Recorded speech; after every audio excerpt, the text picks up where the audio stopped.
Ya.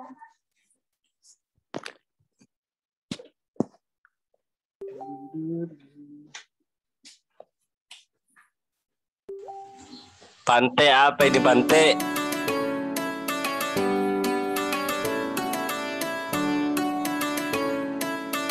Mas Sumpante.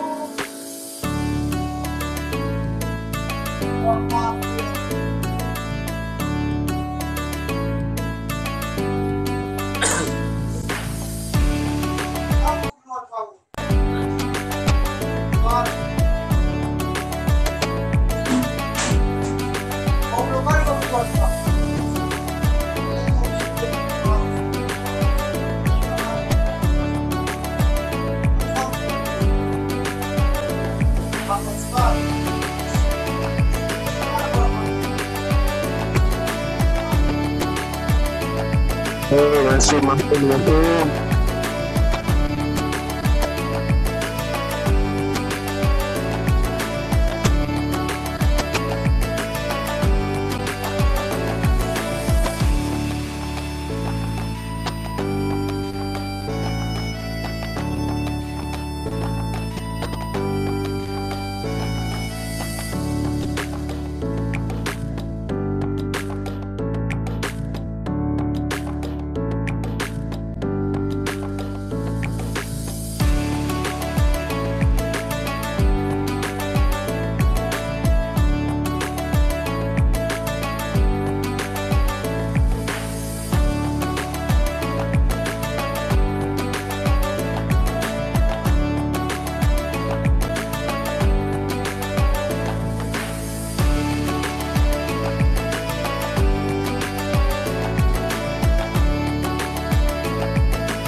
Boleh ya?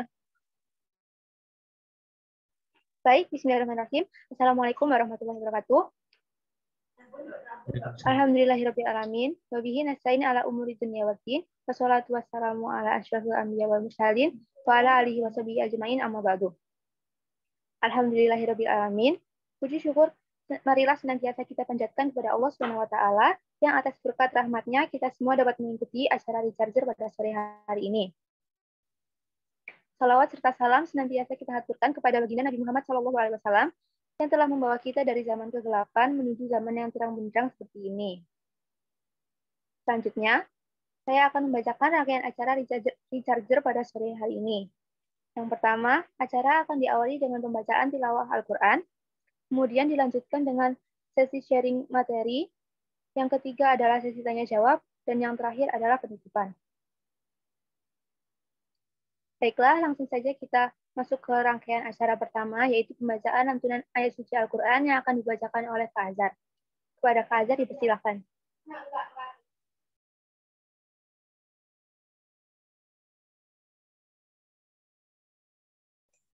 Suara saya sudah terdengar belum? Sudah, Halo? Kak. Ya. Baik. Auzubillahi minasyaitonirrajim.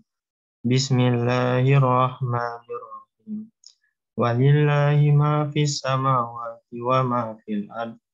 Walaqad wassayna alladzina utul kitaba min qablikum wa iyyakum an ittaqullah. Wa in takfuru fa inna lillahi ma fis samawati wa ma fil ard. Wa kana Allahu ghaniyyan hamida. Walillahi ma fis samawati wa ma fil ard. Wa kafa billahi wakila. Iyasha yuzhibukum ayyuhan nas wa ya'ti bi akharin. Wa kana Allahu ala dzalika qadira. Man kana yuridu sawabad dunya fa indallahi sawabud dunya wal akhirah. Wa kana Allahu sami'an basira. Sadaqallahul azim.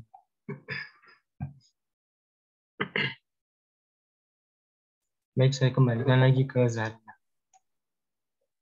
Sadaqallahul azim. Semoga yang membaca dan kita semua yang mendengarkan mendapat rahmat dari Allah Subhanahu wa taala. Selanjutnya, kita langsung ke acara inti, yaitu penyampaian materi oleh Bapak Aditya Kurniawan. Namun sebelumnya, izinkan saya menyampaikan CV pemateri terlebih dahulu. Nama Aditya Kurniawan. Beliau adalah dosen di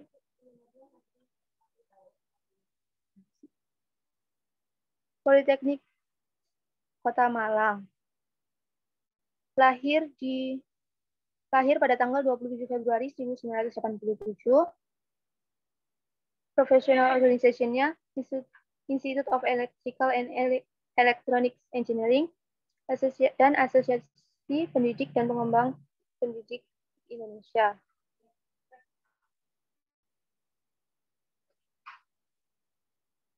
Education and Training-nya Bachelor of Applied Science di Politeknik Elektronika Negeri 10 November, Postgraduate Diploma of Engineering di University of Newcastle upon Tyne, dan sekarang menjadi doktoral kandidat di Kanazawa University. Baik, langsung saja mari kita dengarkan penyampaian materi oleh Bapak Aditya Kurniawan. Kepada Bapak Aditya dipersilahkan.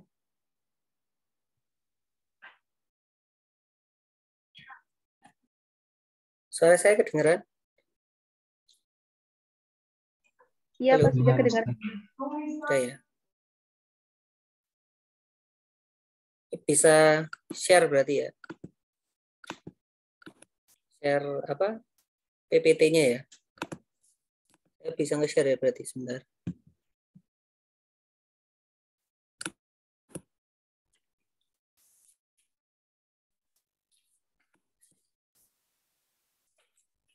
Nah, ini sebelum nge-share mungkin ya, karena ini adalah majelis ilmu, majelis taklim ya.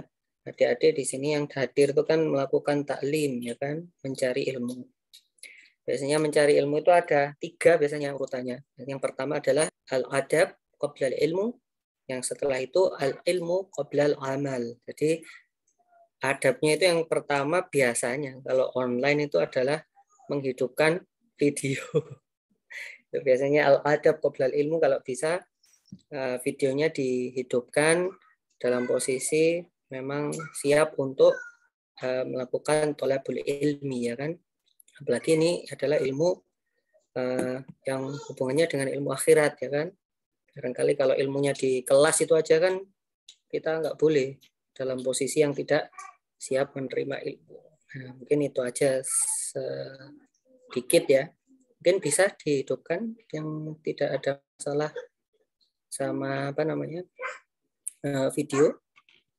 Di videonya bisa dihidupkan, kita bisa biar bisa bertatap muka.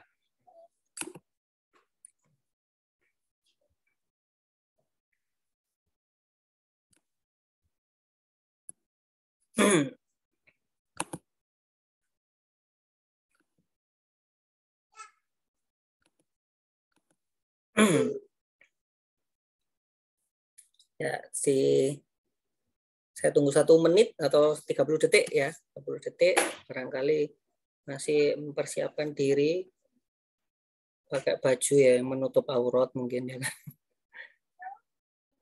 Ya kan? Nah, karena al-adab qoblal ilmu tadi ya kan, al-ilmu qoblal amal. Dalam rangka kita menggali ilmu itu nggak mungkin kita dalam kondisi yang terbuka auratnya ya kan. Karena itu adalah salah satu dari ibadah. Sama dengan kita sholat kan nggak mungkin terbuka aurat. 30 detik ya tadi ya. Bentar lagi mungkin.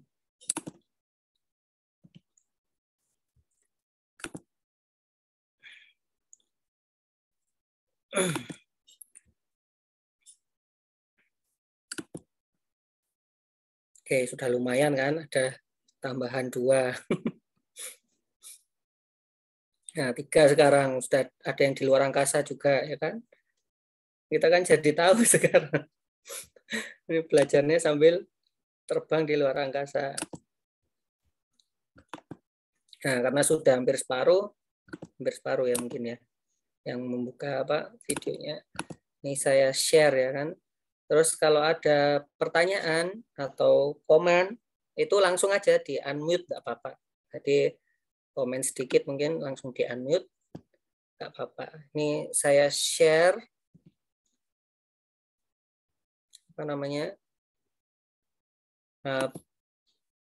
presentasi saya ini.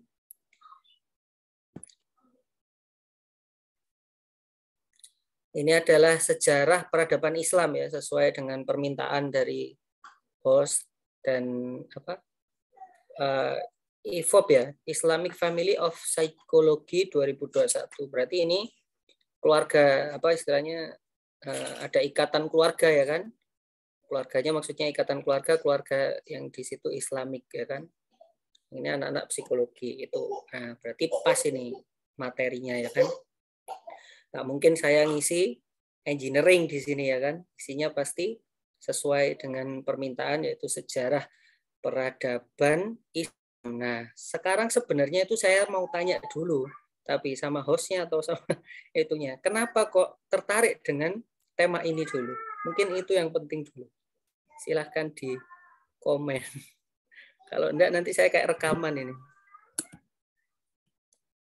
Kenapa kok tertarik sama sejarah peradaban Islam? Kenapa kok itu? Kok nggak lainnya gitu? Kenapa kok harus itu? Judulnya. Masih belum di unmute itu. Kayaknya ada yang ngomong unmute. Apa ini nggak bisa terus ini kalau nggak ada alasannya. Nanti bingung apa ya alasannya.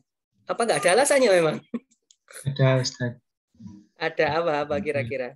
Apa alasannya kok memilih ini? Biar bisa paham gitu Ustaz sama sejarah Islam. Mungkin dari situ kita jadi tertarik buat mengulangi gitu. Secara kejayaan. Tertarik buat mengulangi. Nah, ini berarti menarik kan? Kalau di situ berarti menarik. Kalau belajar sejarah hanya untuk belajar, ya kan? Untuk memuaskan akal, setelah itu mengetahui, ya kan? Hanya mengetahui, oh dulu itu ada candi orang itu ya, atau candi apa namanya di Malang? Ya candi ada candi Borobudur.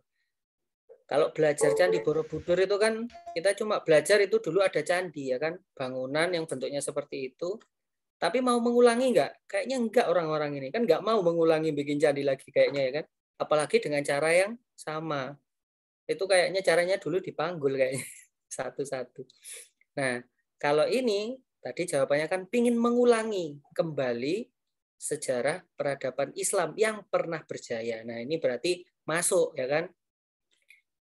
Berarti tahu kalau peradaban Islam itu berjaya, kan harus tahu dulu kalau dia berjaya baru ingin mengulangi. Kalau ternyata sejarahnya kelam, ya jangan diulangi kan gitu kan? Betul ya? Kalau kelam kan jangan diulangi. Kalau ternyata jaya baru diulangi. Bisa dihidupkan lagi. Ibarat ini saya karena orang teknik ya, jadi ngomong engine jadinya. Ibarat engine-nya itu super power, dia super engine ya kan. setelah mati nggak tahu kenapa, entah overload ya kan, entah fuelnya habis, entah dalam kondisi tertentu dia mati. Nah, ada orang ini kok eman-eman mobil ini bagus ya kan, pengen saya hidupkan lagi kan gitu kan. Mungkin sudah pernah menghidupkan mesin yang sudah lama nggak pernah hidup.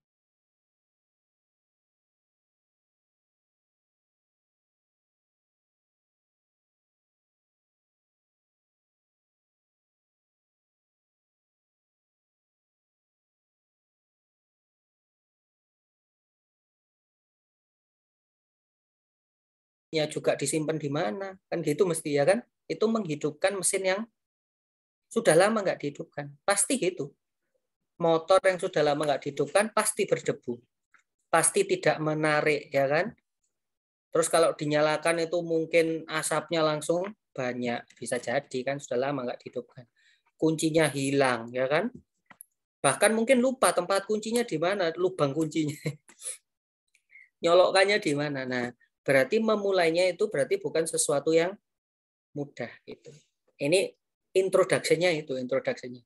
Memulai peradaban Islam yang jaya itu bukan sesuatu yang mudah. Apalagi ini anak-anak psikologi ya kan. Kan ya tahu sendiri pada apa namanya itu, orang kalau sudah futur ya, futur itu putus asa ya kan. Itu nanti silakan didalami ya kan, dibahas. Mungkin Anda semua ini yang tahu apa itu putus asa, bagaimana mengatasinya ya kan. Jangan sampai nanti mau mengembalikan sejarah peradaban Islam putus asa, anak psikologi putus asa gitu. Ya kan? Itu kayak anak mesin nggak bisa hidupin mesin.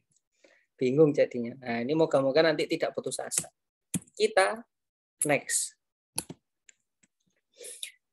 Sekarang ini sudah beredar yang namanya hoax. Hoax itu sudah beredar di kalangan orang Islam ya, orang Muslim seperti kita. Itu hoax macam-macam. Mulai orang Islam itu mengerikan, ya kan? Orang Islam itu taunya cuma bisa bikin eksplosif ya. Saya nggak bilang BOM loh, eksplosif ya. Pakai bahasa Inggris saja biar aman. Cuma taunya bikin itu, pergi ke gereja, bikin eksplosif ya kan? Kan isinya itu orang berjenggot ya kan? Terus kalau sudah orang Muslim, ini bayangkan ya, ada orang Muslim berjenggot panjang, terus habis itu bersurban, terus pegang kabel, kira-kira pikiran kalian apa? Kira-kira apa? Apalagi penelitian atau mau ke gereja? Kan gitu kan? Itu berarti sudah kena hoax gitu, hoax maksudnya ya, terkena hoax sudah terkena apa ya? Kalau di bidang psikologi itu apa? Kalau sesuatu yang diperdengarkan terus dan dia percaya bahwa itu kebenaran. Apa itu? Saya nggak tahu itu, nanti minta tolong dikasih tahu saya. Jadi sudah terpengaruh seperti itu. Ada apa namanya? Apa gitu namanya, saya lupa ya kan. Itu sudah ada seperti itu ya kan. Nah, orang bersurban ternyata itu profesor di bidang elektronik bisa jadi ya kan. Dia sedang melakukan penelitian Internet of Things. Nah, tapi orang lain tuh sudah takut, dikira dia mau buat eksplosif ya kan. Ini berarti hoax yang beredar. Biar apa? Biar orang Islam itu tidak dekat dengan teknologi. Sudah takut duluan orang yang dekat dengan teknologi ya kan. Termasuk mungkin saya ini kalau sudah pegang komputer, ada kabel-kabel berserakan di pinggir-pinggir ya kan. Ada HMI-nya, ada macam-macamnya. Nah, itu bisa jadi orang lihatnya beda pandangannya. Nah, itu mengonter hoax itu susah memang. Tapi kita coba nanti. Ini hubungannya dengan itu tadi ya. Nanti minta tolong dijawab itu apa tadi namanya. Kalau kita terpengaruh dengan sesuatu yang sudah sudah sering seperti itu, jadi asumsinya itu kalau lihat seperti itu sudah X gitu. Padahal belum tentu gitu. Nah, ini tentang ilmuwan ya, ilmuwan saintis zaman tahun itu ada C itu ya, BC itu berarti maksudnya before Christ ya. Before Christ itu berarti maksudnya sebelum kelahiran Nabi Isa. 570 sampai 495 before Christ. 384 sampai 322 before Christ. Dan 287 sampai 212 BC atau before Christ. itu mungkin bisa dilihat angkanya semakin mendekati 0. Jadi kalau BC itu semakin dekat dengan sekarang itu semakin mendekati 0. Karena kan itu maksudnya 212 tahun sebelum kelahiran Nabi Isa. Kalau kita sekarang tahun berapa? 2021 setelah kelahiran Nabi Isa. Gitu. Kita sekarang ini tahun 2021 setelah kelahiran Nabi Isa. Jadi sudah jauh dari Aristoteles dan Pythagoras. Nah ini mungkin lupa ya, orang anak psikologi nggak pakai Pythagoras ya soalnya. Ya kan? Ada. Ini makanya itu. Saya juga bingung ini mau meneruskan nanti, soalnya di belakang-belakang itu ada macam-macam. Nah, Pythagoras itu yang hubungannya dengan segitiga itu kan kita bisa tahu mana bagian yang paling panjang itu, ya kan? Terus bagian bawah dan bagian sampingnya. Itu Pythagoras sudah memikirkan seperti itu. Tapi dilihat ini 212 sebelum kelahiran Nabi Isa. Setelah itu ada ilmuwan baru namanya Isaac Newton.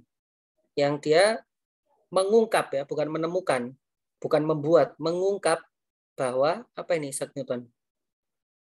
Saya juga lupa jadinya. Nah, ini hubungannya dengan gravitasi. Bumi 9,8 meter per sekon kuadrat, yang berarti dia dipercepat 9,8 meter per sekon tiap detik. Berarti detik pertama 9,8, detik kedua 2 kali 9,8, detik ketiga 3 kali 9,8.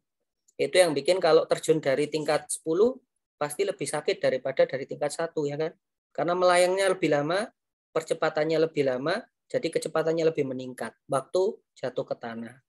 Kalau nggak percaya bisa dicoba, jangan. Nah, ini bisa dilihat tahunnya. Mulai tahun berapa? 1642.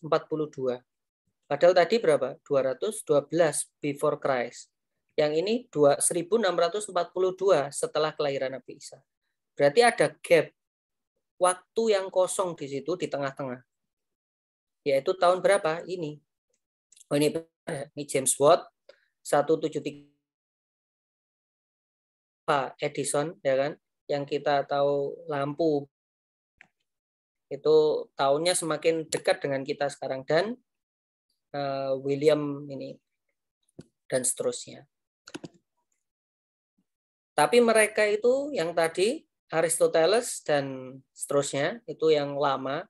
Terus yang baru ini adalah orang-orang Eropa. Ini adalah orang Yahudi ya, Albert Einstein ini saya pernah baca biografinya. Dia itu memang terkenal di dunia sains, tapi kehidupan keluarganya itu berantakan. Jadi kehidupan keluarganya berantakan karena dia tidak percaya dengan personal God. Jadi nggak percaya saya dengan ada seseorang atau sesuatu yang super, yang lebih tinggi dari semuanya, yang menciptakan semuanya. Dia nggak percaya. Nah, berarti pertanyaan kita apa? Pertanyaan kita ini, kalau dari 287 ke 212, setelah itu lompat, ini kan lompat ya, ke 1642.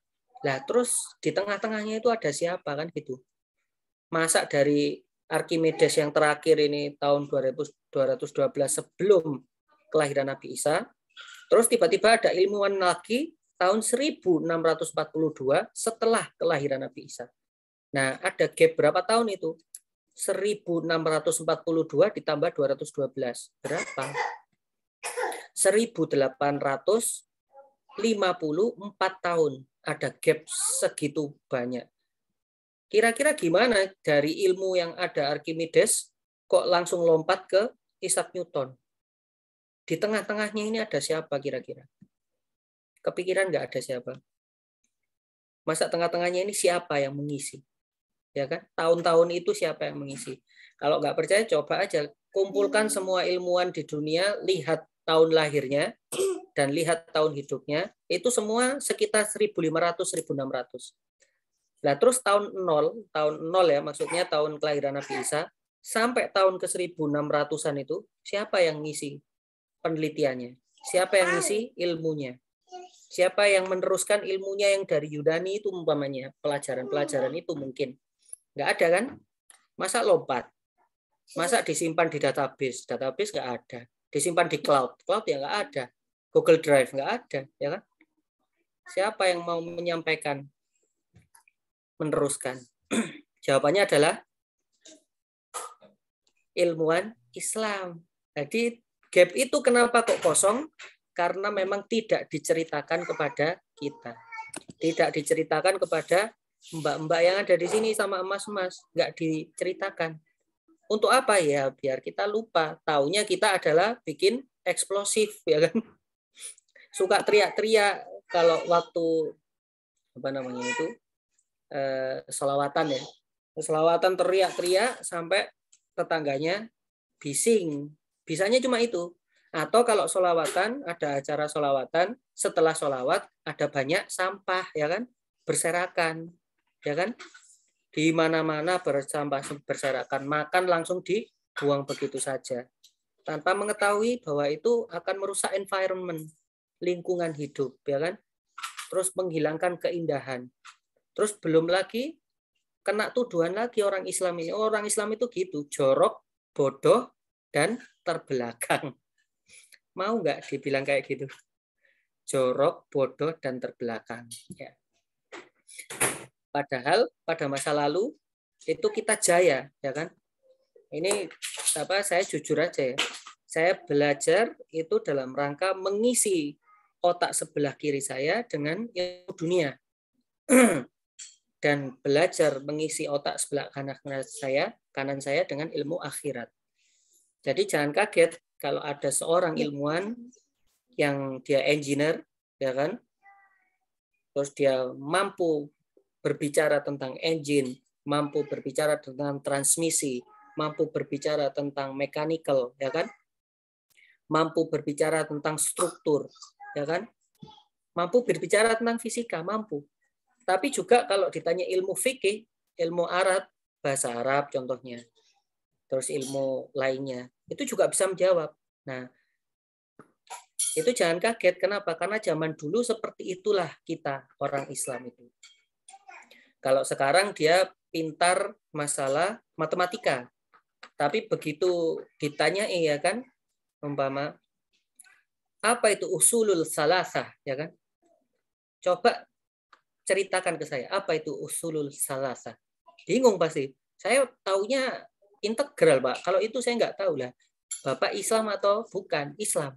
Kok nggak tahu usulul salasah? Ya, contoh gitu. Berarti ada gap di situ antara ilmu dunia dengan ilmu akhiratnya.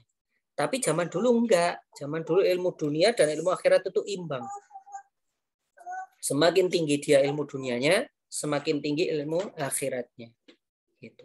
Jadi guru agama itu mungkin tidak dikenal guru agama ya. Ustadz juga tidak dikenal karena ya memang tidak ada istilah ustadz. Maksudnya ustadz itu kan berarti satu orang, dua orang, sekelompok orang yang dia memahami ilmu agama. Terus yang lainnya gimana? Mengikut, ngekor ya, kayak bebek ngekor. Nah, kalau Islam nggak gitu cara kerjanya.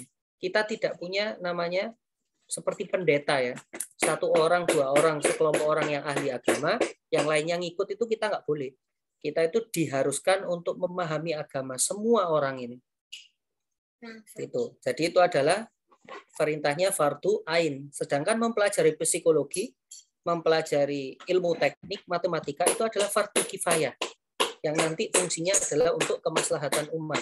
Sedangkan akhirat adalah fungsinya untuk kemaslahatan diri kita dan umat, tapi nanti jangka panjang. Kalau dunia itu jangka pendek. Gitu.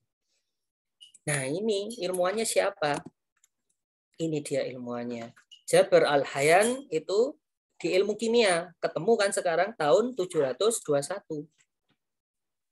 Jadi ini jauh sebelum orang-orang ilmu kimia yang ada di Eropa.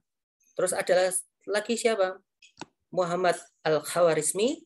Itu dari kata buku beliau itulah muncul namanya istilah matematika itu aljabar. Aljabar itu berarti dari buku beliau. Beliau namanya Muhammad Al-Khawarizmi membuat sebuah buku namanya Aljabar. Dari buku itu dipakai nama, yaitu matematika itu menjadi aljabar. Dulu namanya aljabar. Bapak Ibu kita mungkin mengenalnya aljabar. Sekarang diganti ya mathematics gitu kan, bahasa Inggris.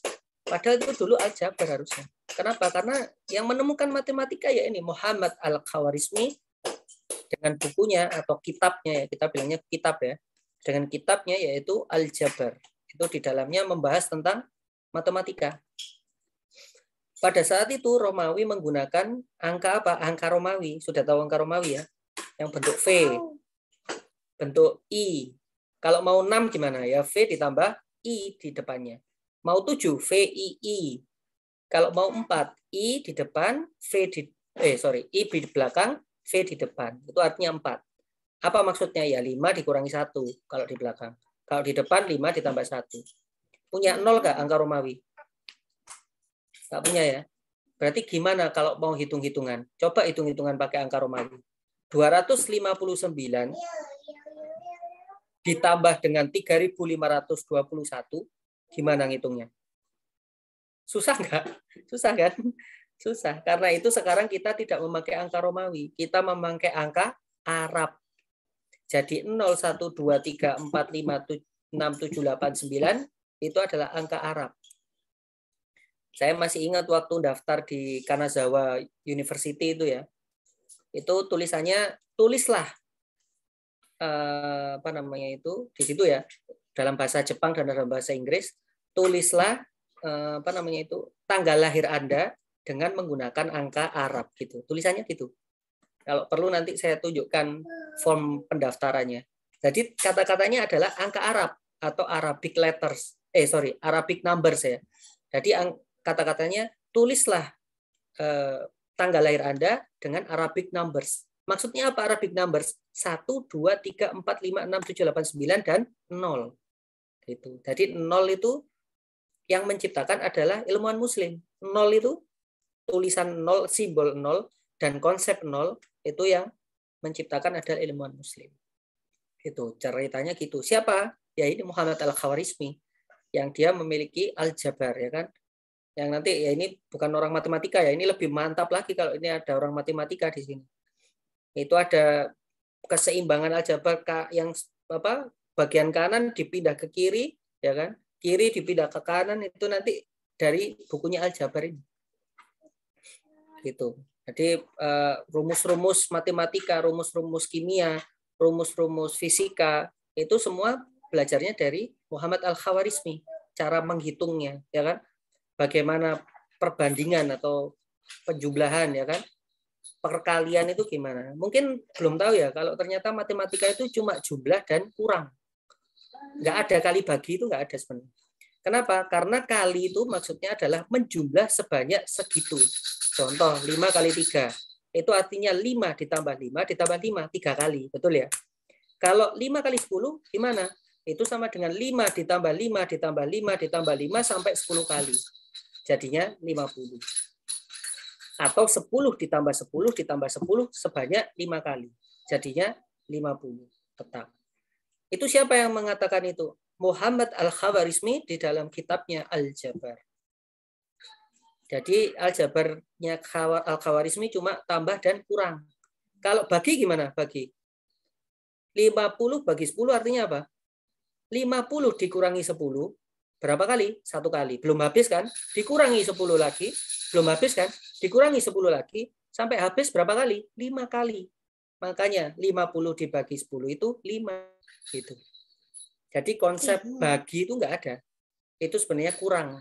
Jadi subtract ya, kalau bahasa Inggris. Kalau bahasa Arab, nah itu bahasa aslinya. Harusnya matematika itu bahasa aslinya adalah bahasa Arab. Harusnya, karena beliaunya menulis kitab itu dalam bahasa Arab. Nah, fisika optika itu ada Hasan Ibnu Al-Haytham, ya kan? Itu beliau menulis kitab-kitab fisika, ya kan? Tentang optik contohnya. Ini bukan orang fisika juga ya. Kalau orang fisika itu optik kita tahu ada kaca cembung ya kan, hipermetropi, miopi.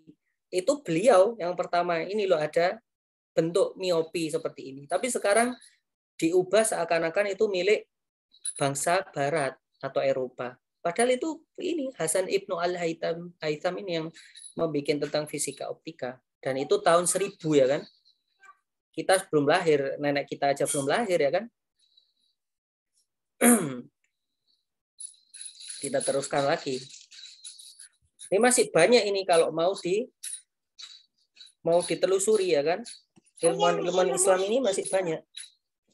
Yang ilmu ini ada di. Nah, ada lagi ini siapa namanya? Abu Rayyan Al-Biruni, itu geografi dan geodesi ya kan. Kutubuddin As-Sirasi itu astronomi. Kenapa kita butuh astronomi? Karena kita butuh menentukan tanggal bulan kapan kita puasa Ramadan gitu. Makanya ada astronomi. Terus Abbas Ibnu Firnas itu yang menemukan avionics atau ilmu terbang. Tapi nggak sempurna memang. Jadi bukan berarti Abbas Ibnu Firnas ini sudah terbang, enggak. Tapi beliau ini sudah menemukan dasar, peletak dasar dari avionics atau ilmu penerbangan. Itu dasarnya di situlah. Kita tahu kalau bikin rumah itu kan harus ada dasarnya ya. Kalau nggak didasari kan rumahnya roboh. Nah, dasarnya beliau-beliau ini yang meletakkan. Diteruskan oleh ilmuwan-ilmuwan dari negara barat. Gitu. Nah, kalau nanti ada mungkin ada waktu lagi itu sebenarnya saya waktu kuliah ya S2 di Newcastle itu ada sebuah ruang di perpusnya. Itu ruangan itu sangat steril, nggak boleh masuk kecuali ada izin dari pembimbing. Kalau pembimbingnya S3 ya dari dokter siapa saya punya izin, saya melakukan penelitian apa, itu saya boleh masuk situ. Dan di situ buku-bukunya berbahasa Arab. Buku-buku teknik itu berbahasa Arab, itu buku-buku yang istilahnya buku-buku master ya. Buku-buku master di dalam itu berbahasa Arab. Ya karena memang seperti itulah dulu kita. Tapi kenapa kok ceritanya nggak sampai kita? Lah nggak tahu ya kan. Saya juga bingung ya kan. Kedokteran itu juga Abu Qasim Az-Zahrawi itu menemukan tentang alat-alat kedokteran ya. Itu macam-macam alat-alat kedokterannya. Tapi dulu memang ya belum maju memang. Tapi ada geometri seperti ini digunakan untuk membelah ini. Ada geometri seperti ini digunakan untuk ini. Itu beliau yang pertama peletaknya. Akhirnya disempurnakan memang. Tapi ya awalnya dari beliau itu. Jadi kalau ini sudah ada yang semester terakhir belum? Ada ya? Nggak ada. Nanti kalau semester terakhir itu kan mau bikin skripsi ada referensi ya. Maksudnya referensi itu apa sih? Itu kan saya menyebut nama orang yang dia sudah melakukan penelitian yang sama dengan penelitian saya, gitu toh. Tapi terdahulu apa? Terdahulu ya. Maksudnya saya mau meneliti A, itu terdahulu sudah pernah meneliti itu. Saya tinggal melanjutkan, gitu kan? Berarti di sini nanti kalau bikin skripsi itu kan melanjutkan penelitian sebelumnya, betul ya? Betul ya? Betul. Nah, sudah pernah lihat nggak bukunya Isaac Newton? Belum ya? Itu bukan kemungkinan besar ya. Memang buku-bukunya Isaac Newton itu atau ilmuwan-ilmuwan barat itu kalau kita lihat referensinya namanya pasti nama Islam, pasti gitu. Pasti nama Islam, pasti mereka mengacu pada Abu Qasim Az-Zahrawi kalau dia bidang kedokteran. Pasti mengacu pada Ismail, siapa namanya ini? Ismail Al-Jazari kalau hubungannya dengan gear ya kan. Di situ ada helical gears, ada ada hypoid gears ya kan, ada bevel gears yang itu dipakai sama mesin sekarang. Ada differential gearbox. Itu orang-orang yang menemukan differential gearbox, hypoid gears, ya kan, bevel gear. Itu orang sebelumnya lagi, pasti itu ada referensinya yang mengacu pada Ismail Al-Jazari gitu. Karena beliaulah yang meletakkan itu tadi roda gigi mesin itu. Memang bentuknya aneh waktu itu. Roda giginya aneh memang. Jadi kalau kita orang teknik ya, sini nggak ada orang teknik juga. Kalau ada orang teknik itu saya bisa ngomong tooth kontak tahu nggak? Tahu gitu pasti. Orang teknik pasti tahu. Nah, tooth kontak itu kalau sekarang sudah bagus banget karena sudah penelitiannya sudah canggih. Kalau dulu tooth kontaknya jelek gitu. Jadi masih nggak bagus. Geometrinya masih tidak bagus. Jadi tooth kontaknya rendah gitu. Kalau yang orang teknik pasti nyantol maksudnya itu. Nah, waktu dulu memang nggak bagus, tapi beliaulah peletak itu tadi. Gigi itu tadi ada namanya gear itu ada giginya jumlahnya. Jumlah gigi itu jika saya tempelkan dengan jumlah gigi yang lain, gear 2 ya, gear 1 dan gear 2 akan ada namanya gear ratio, penguatan torsi. Ada namanya speed ratio, penguatan atau penambah kecepatan gitu. Kalau bingung ya intinya di motor itu kan kita kalau mau menambah kecepatan kan ada ya kan, kecuali yang matic ya. Nah, itu siapa yang mengatakan, bukan siapa yang mengatakan, itu siapa yang peletak dasar ilmu itu, ya ini Ismail Al-Jazari.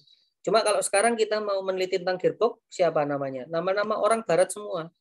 Tapi kalau mau mengacu pada sebelumnya lagi ya nama-nama orang Arab lagi, bukan orang Arab ya, sorry.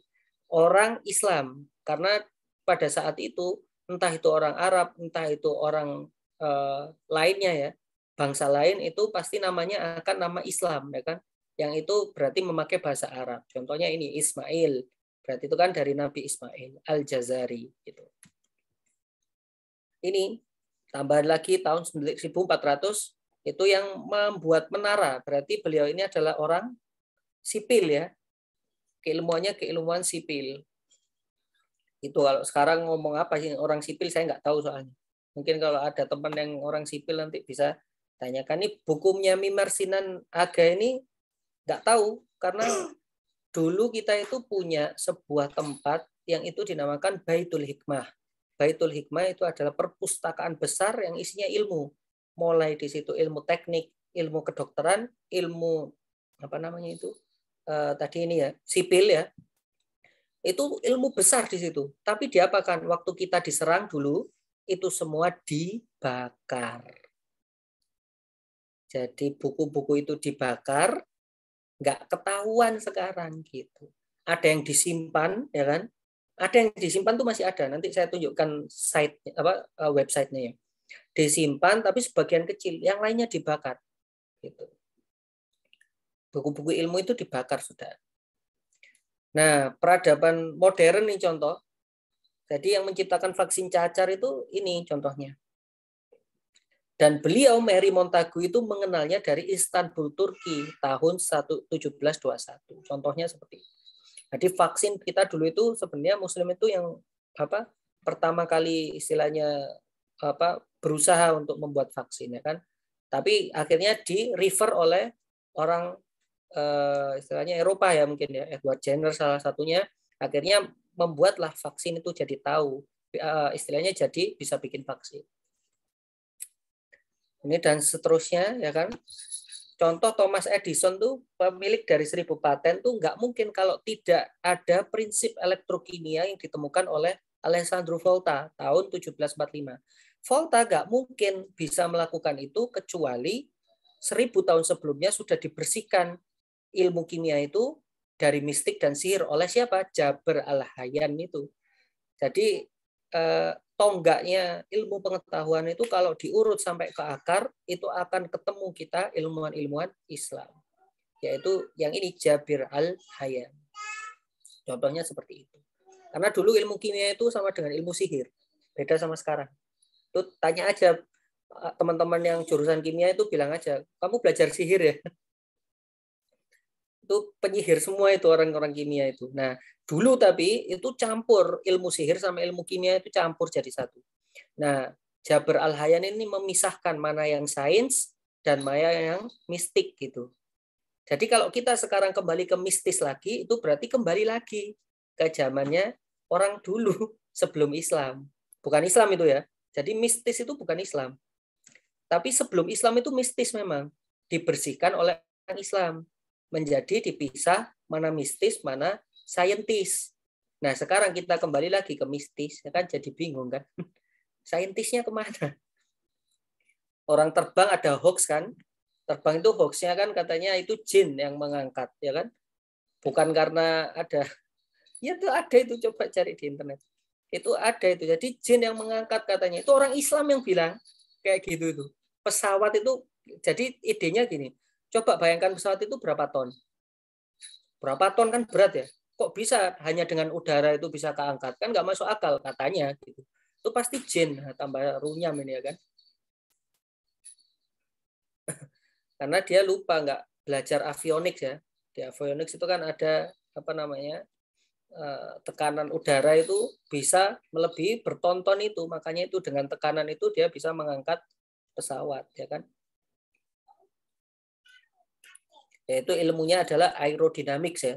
Kalau kita belajar ilmu aerodynamics itu ada sebuah bentuk yang dia kalau ditiup atau dilewati oleh udara, udara itu akan terhambat di bagian bawah sehingga memiliki daya angkat, ya kan? Lifting force. Nah, lifting force-nya itu bisa 1 kilo, bisa 2 kilo, bisa 3 kilo, bisa 100 ton gitu. Tergantung parameter-parameternya. Nah, kalau bisa 100 pesawatnya 50 ton, berarti kan keangkat, kan gitu kan. Nah, tapi orang muslim yang sekarang itu dikira jin, ada di internet itu.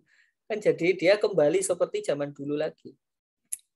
Nah, ini bukunya, ini bisa dilihat ya. Nanti saya kasih ini bisa dilihat ya, wdl.org ini. Nanti di apa? Di anu sendirilah, dilihat sendiri. Ini adalah buku-buku lama ya. Jadi ini buku-buku lama yang bisa diakses oleh kita lewat internet, yang itu sekarang masih ada. Ini adalah resep eliksir ya. Waktu itu mau mengubah tembaga menjadi perak dan perak menjadi emas. Ini sudah sekarang aja belum berhasil kayaknya. Kitabnya apa ini dulu? Kitab Mafati Ar-Rahmah wa Asrar Al-Hikmah. Itu yang bikin itu tadi. Dan itu sekarang masih ada kitab ini. Ini kitabnya sudah ratusan tahun. Disimpan di di sebuah library perpustakaan yang itu nyimpan buku-buku lama. Salah satunya adalah ini. Nah, ini dilihatnya di wdl.org ini, nanti dilihat. Lanjutnya apa ini? Ini Ibnu Firnas ini ya kan. Abbas Ibnu Firnas membuat seperti itu, dirancang oleh Leonardo da Vinci.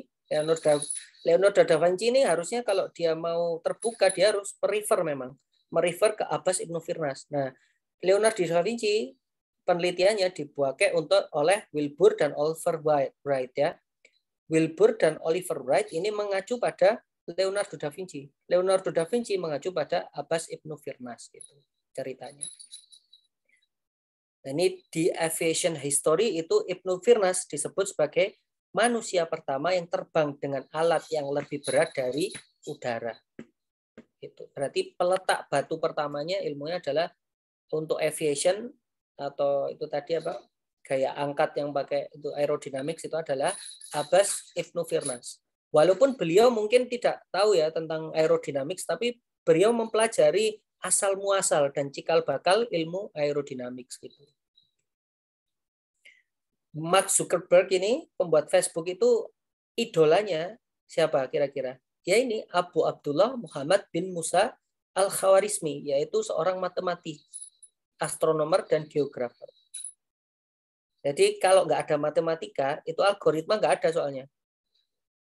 Algoritma itu bahasa apa kira-kira? Bahasa Arab. Pokoknya yang ada al-alnya depannya itu bahasa Arab. Alkitab, algoritma, aljabar, ya kan? Al-masjid, ya kan? Alhamdulillah, ya kan? Bahasa Arab semua kan? Depannya al-al itu berarti itu adalah bahasa Arab. Kalau yang di sini ada yang pernah belajar bahasa Arab ya? Kalau ada itu al itu artinya apa? Itu adalah isim ma'rifat ya kan? Kalau ada alnya itu isim ma'rifat. Kalau di bahasa Inggris itu the ya. The book itu jadi Alkitab gitu. The book kalau pakai bahasa Inggris. Kalau bahasa Jerman itu pakai die atau das ya kan. Das Auto atau die Blume contohnya. Die Blume itu berarti bunga. Nah, bagian depannya die sama das itu kalau di bahasa Inggris the, kalau di bahasa Arab al gitu. Makanya Alkitab, Aljabar dan algoritma itu adalah asalnya dari bahasa Arab. Dan penemunya algoritma adalah orang Islam gitu. Jadi jangan salah, pemrograman dan algoritma itu penemunya adalah orang Islam. Maka dari itu namanya algoritma. Nah ini mungkin nggak cukup mungkin ya, ini masih ada beberapa slide lagi. Universitas yang paling tua itu orang-orang sekarang nggak adil ya. Itu yang terregister itu yang pertama adalah University of Bologna di Italia dan University of Oxford ya di United Kingdom, tempat saya dulu kuliah, tapi bukan di sini kampusnya, cuma dekat dari Oxford itu, lebih dekat dari Indonesia maksudnya. Nah itu tertua katanya di situ tempatnya ya, memang kampusnya seperti Harry Potter gitu kampusnya. seperti di Harry Potter itu memang tua banget. Tapi jangan lupa bahwa yang namanya Universitas Al-Azhar ya kan, di sini ada Mas Azhar ya kan. Nah, Universitas Al-Azhar itu adalah universitas pertama. Universitas Al-Azhar, universitas pertama. Kenapa? Karena ditemukan tahun 970 dan 972 atau 972. Berarti itu duluan mana? University of Bologna sama Al-Azhar. Duluan Al-Azhar. Tapi kenapa tidak diakui? Karena izinnya Al-Azhar itu baru keluar di tahun 1960-an. Kan berarti curang kan? Izinnya memang keluarnya tahun itu, tapi sudah menjadi universitas itu tahun 970. Tapi dianggap menjadi universitas tahun 1970. Ya, jadinya menurut mereka, oh ya enggak, kamu bukan universitas. Padahal dari dulu sebelum University of Bologna itu sudah keluar namanya Al-Azhar University. Nah, sekarang kalau teman-teman di sini kalau mau meneliti, bikin skripsi itu harus bikin referensi ya kan? Referensinya biasanya minimal 10 dan harus update 10 tahun ya kan, dalam waktu 10 tahun. Itu dari mana itu budaya merefer itu atau referensi itu? Budayanya dari Islam. Apa budayanya? Isnad namanya. Jadi isnad itu adalah budaya mereferensi sebuah ilmu. Isnad itu apa? Sanad. Sanad itu apa? Hadis ya kan contohnya. Jadi hadis kalau saya bilang qala A, qala B, qala C, qala D ya kan? Maksudnya berkata A, berkata B, berkata C, mengatakan kepada saya A, mengatakan kepada saya B, itu kan referensi ya kan? Berkata siapa, kepada siapa, kepada siapa, kepada siapa, kepada siapa, akhirnya kepada saya sebuah hadis. Contohnya apa ya kan? Contohnya laisa minna man da'a ila asobia wa laisa minna man qatala ila asobia walaisa minna man mata ila asobia. Contohnya itu adalah matan, isi dari referensi itu tadi. Referensinya gimana? Ya sanadnya itu tadi, mengatakan kepada saya siapa namanya, mengatakan kepada saya Abu Bakar ya kan, mengatakan kepada saya siapa lagi. Nah itu kan referensi, namanya isnad. Nah isnad itu dipakai apa sekarang? Dipakai di sini. Sertifikat. Nanti kalau lulus dapat apa? Mbak sama mas-mas ini. Dapat apa? Kalau lulus? Ijazah. Dapat ijazah. Bahasa apa itu ijazah? Bahasa Inggris. Bukan. Ijazah artinya adalah bahasa Arab. Artinya adalah apa ijazah itu kira-kira? License. Apa license? Surat izin. Jadi ijazah itu adalah surat izin untuk mengajarkan kembali ilmu-ilmu yang sudah Anda dapatkan. Itu adalah ijazah. Jadi ijazah itu didapatkan, jadi konsep ijazah atau sertifikat itu yang pertama kali membuat adalah Universitas Qarawiyyin. Ya kan? Yang dinamakan itu nanti al-ijazah, itu maksudnya siapapun yang mendapatkan ijazah, dia berhak mendapatkan izin untuk mengajarkan kepada yang lainnya. Gitu. Ini adalah contoh ijazah, contoh ini dulu tahun 1791. Ini adalah contoh ijazah. Nah, sudah pernah tahu profesor, doktor, dan master, tahu ya? Tahu ya? Kalau S2 kan master, doktor kan S3, profesor kan lebih tinggi lagi. Itu dari mana itu? Urutan-urutan itu? Itu dari Islam. Gitu. Jadi dulu itu ada namanya mudaris dan faqih. Faqih itu S2, kalau sekarang master, magister ya kan. Magister itu kenapa kata-katanya magister? Itu diambil dari budaya Katolik atau gereja. Magistrar itu maksudnya orang yang dia ahli di bidang hukum gereja atau Katolik ya. Makanya namanya magistrar. S2. Tapi dari mana dia tahu, maksudnya dari mana dia mengcopy sistem pendidikan S1, S2, S3? Itu dari Islam. Kalau Islam dulu faqih namanya. Faqih itu S2, mudaris itu S3, dan mufti itu namanya profesor maksudnya. Jadi kalau mengatakan mufti itu profesor. Dan mufti itu ada panggilannya. Apa panggilannya? Belum tahu ya. Seorang profesor atau seorang mufti, kalau sekarang kita kan panggilnya prof ya. Kalian karena mungkin ada mata kuliah yang diajari oleh profesor siapa ya kan? Itu kan prof ngomongnya kan? Nah, kalau mufti panggilannya apa?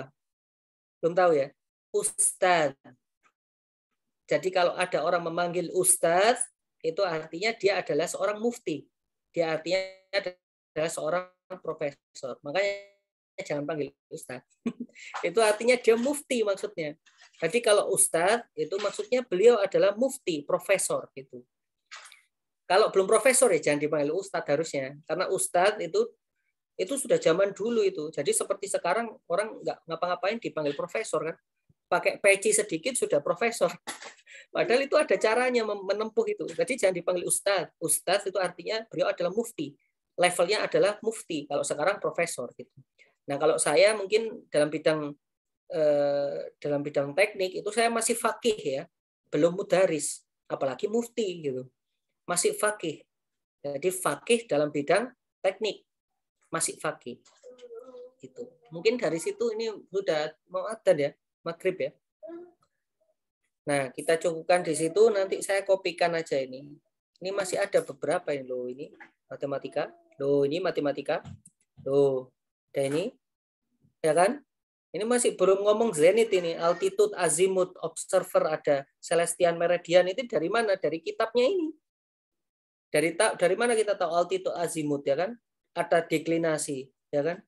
Itu dari kitab itu awalnya. Yang bikin orang Islam ini. Ini ada lagi. Ini namanya alat ya. Alat ukur atau alat melihat namanya rubul mujayab yang itu fungsinya untuk menentukan arah kiblat. Dulu. Kalau sekarang kalian pakai magnetometer ya kan? Magnetometer itu yang dipakai di HP itu. Kalau dulu enggak, kita pakainya itu rubul mujayab.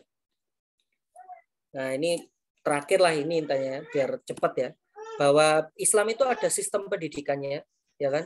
Ada sistem politik pemerintahan, ada sistem sosial, ada sistem hukum, ada sistem ekonomi, dan sistem pertahanan keamanan. Bukan hanya untuk sholat, puasa, zakat, nggak ada itu. Bukan maksudnya itu nggak itu aja. Itu lengkap ya kan? Mulai teknik, mulai ini itu semua ada kalau Islam. Nah, akhirnya ini, jadi umat tanpa sains dan teknologi itu akan terjajah. Seperti kita sekarang ini. Kita umat Islam kan, tanpa sains dan teknologi, sholawatan terus buang sampah sembarangan, makanan-makanannya itu ditaruh di jalan ya kan. Nah, sains dan teknologi tanpa Islam itu seperti orang Barat sekarang, dia akan menjajah. Gitu. Sedangkan Islam seperti kita yang memandu sains dan teknologi, kita akan membebaskan dunia dari penjajahan. Gitu. Penjajahan apa? Penjajahan yaitu penghambaan manusia kepada manusia menuju penghambaan manusia kepada Robnya, yaitu kita ini menghamba kepada Rabbul Alamin. Mungkin saya tutup itu. Kita istighfar 3 kali. Jika ada salahnya itu datang dari saya secara pribadi. Jika ada benarnya itu datang dari Allah Subhanahu wa Ta'ala, engineer yang paling tinggi ya kan, yang tidak ada lagi di atasnya. Subhanakallahumma bihamdika asyhadu an la ilaha illa anta astaghfiruka wa atubu ilaik. Assalamualaikum warahmatullahi wabarakatuh. Ya, ini apa?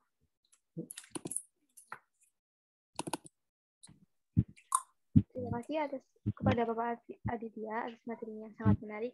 Semoga apa yang sudah disampaikan bisa bermanfaat bagi kita semua. Selanjutnya mungkin bisa sesi tanya jawab sebentar, mungkin 1 atau 2 pertanyaan.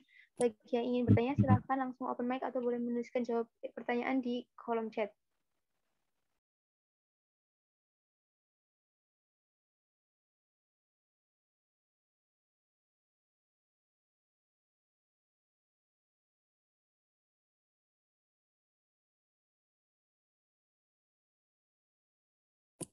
Sudah jelas semua mungkin. Besok UAS ya. Oh, itu ada kayaknya yang angkat tangan itu. Iya Kak Bapak. Yang lagi di luar angkasa kayaknya. Izin bertanya Ustadz. Jadi pertanyaannya mungkin ini agak keluar dari materi, tapi penasaran aja gitu Ustadz. Karena kan kayak yang Ustadz sampaikan tadi, Ustadz belajar di luar negeri aja, perpustakaannya itu menyimpan materi-materi yang ternyata memang dari saintis Islam gitu ya Ustadz. Tapi kenapa orang-orang Barat malah menyembunyikan hal tersebut dari kebanyakan manusia di dunia ini gitu Ustadz. Mungkin itu pertanyaan pertama. Terus pertanyaan keduanya mungkin kalau memang keadaannya udah seperti ini, mungkin saran untuk kedepannya sebagai pemuda-pemudi Islam gitu ya Ustadz, apa yang sebaiknya kami lakukan? Terima kasih Ustadz.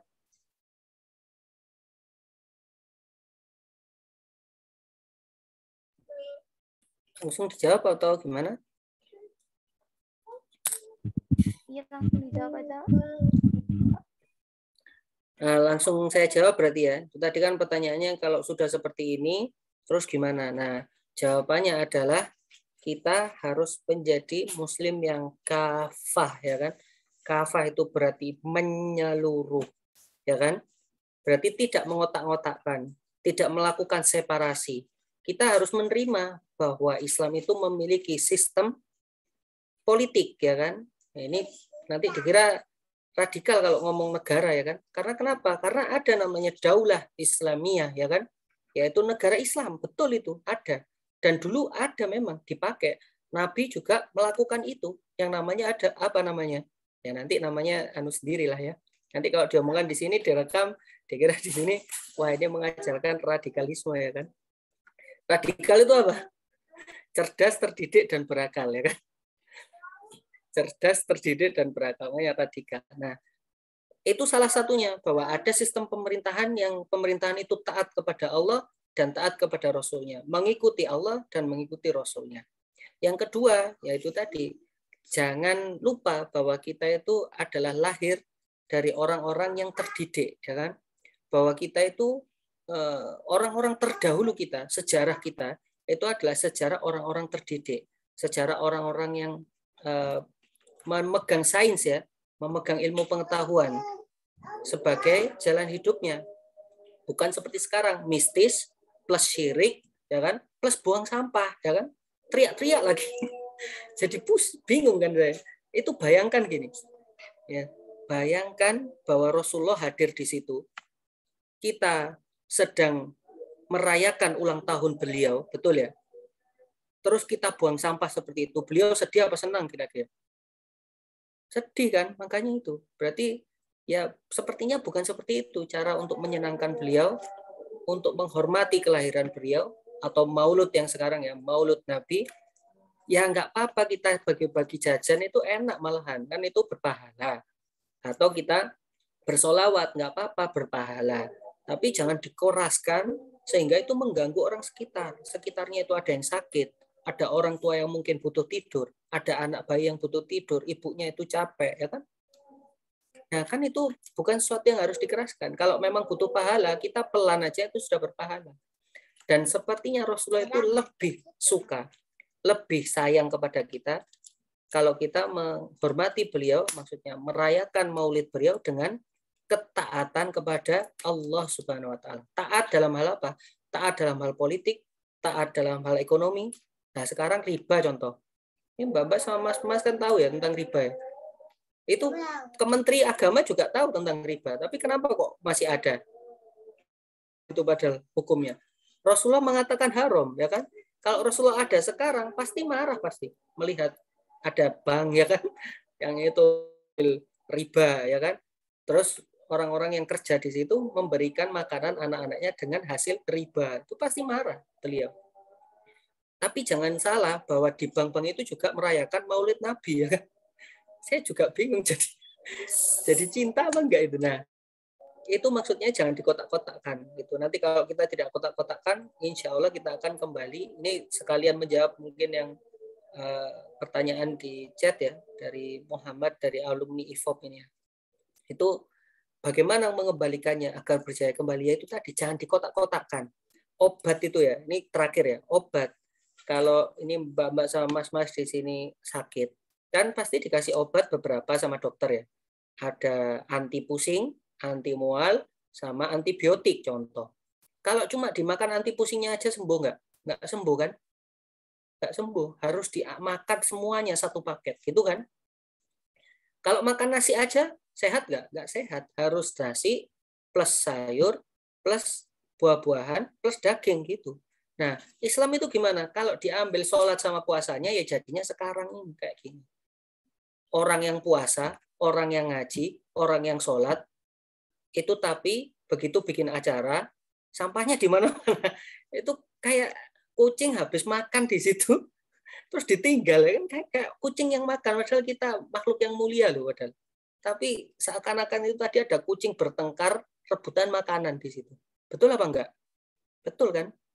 Lihat aja tempatnya, bekasnya itu, kita merasa enggak itu tadi ditinggali oleh orang-orang yang mulia, yang mencintai Nabi dan Allah, ya kan? Yang meninggikan kalimat-kalimat tauhid, itu kerasa enggak perasaan itu? Enggak kerasa kan? Ya karena itu tadi. Ya mungkin itu jangan dikotak-kotakkan kita punya agama Islam itu sebagai politik, ekonomi, ya, kependidikan, psikologi juga ya kan. Itu nanti semuanya ada di situ. Cuma tinggal kapan belajarnya dan di mana belajarnya. Mungkin itu saja. Barangkali itu. Terima kasih.